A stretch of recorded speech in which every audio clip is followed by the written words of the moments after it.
તાજેતરમાં કોલકાતામાં બનેલી રેપ વિથ મર્ડરની ઘટનાએ મહિલાઓના માનસ પટલ પર ઘેરી છાપ છોડી છે. છેડતી, પીછો અને હેરાનગતિ જેવા કિસ્સાઓમાં યુવતીઓએ ક્યારે અને કેવા પગલાં ભરવા જોઈએ તેની ભરૂચ પોલીસે વિદ્યાર્થીઓને માહિતી આપી હતી. ભરૂચની સંસ્કાર ભારતી વિદ્યાલયમાં ભરૂચ પોલીસ દ્વારા આયોજિત માર્ગદર્શન સેમિનારમાં બાળકીઓને કપરી પરિસ્થિતિમાં કેવા પગલાં ભરવાથી જોખમને ટાળી શકાય છે તેની માહિતી આપવામાં આવી હતી.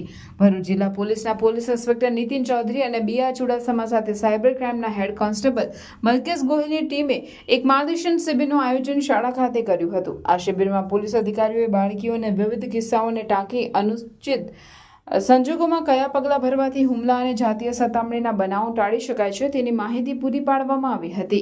સેમિનાર 3 બાબતોને લઈ યોજવામાં આવ્યો હતો, જેમાં ટ્રાફિક અંગે જાગૃતિના ભાવે થતા અકસ્માત, બાળકીઓની સતામણી અને સાયબર ક્રિમિનલ દ્વારા થતા બ્લેકમેલિંગના કિસ્સાઓમાં શું પગલાં ભરવા જોઈએ તે જણાવવામાં આવ્યું હતું.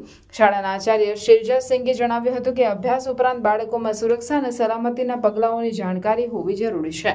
કોલકાતાની ગુજારી ઘટનાએ ખળભળાટ મચાવ્યો છે. દાખલારૂપ કાર્યવાહી માટે લોકો રોડ ઉપર ઉતર્યા છે, તો બીજી તરફ દીકરીઓને સલામત બનાવવા પોલીસ તંત્ર અને શાળાઓ સક્રિય બની છે.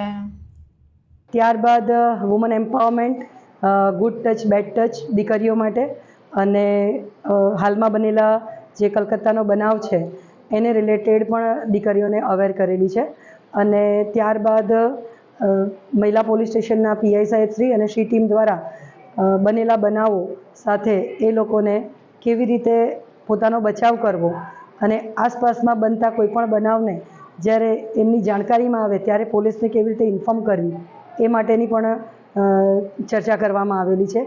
ત્યારબાદ અત્યારે જે લેટેસ્ટમાં સૌથી વધુ સોશિયલ મીડિયાનો ઉપયોગ થઈ રહ્યો છે, ત્યારે બાળકો જ્યારે મોબાઈલ વાપરી રહ્યા છે ત્યારે સાયબર ક્રાઇમ દ્વારા કેવા કેવા કિસ્સાઓમાં કેવી રીતે મોબાઈલ કે સોશિયલ મીડિયાનો યુઝ કરવો જોઈએ અને એના થતા નુકસાનથી કેવી રીતે બચવું જોઈએ એ માટેનું નॉलेज આપવામાં આવેલું છે.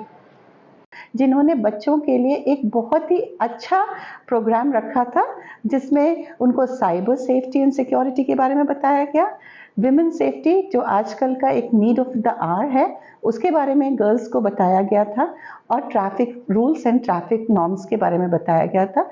ये बहुत ही अच्छी पहल है हमारे पुलिस डिपार्टमेंट की, जहां वो स्कूल में जाकर छोटे बच्चों को प्रेरित करते हैं कि वो कैसे अपने आप को सेफ रख सकें.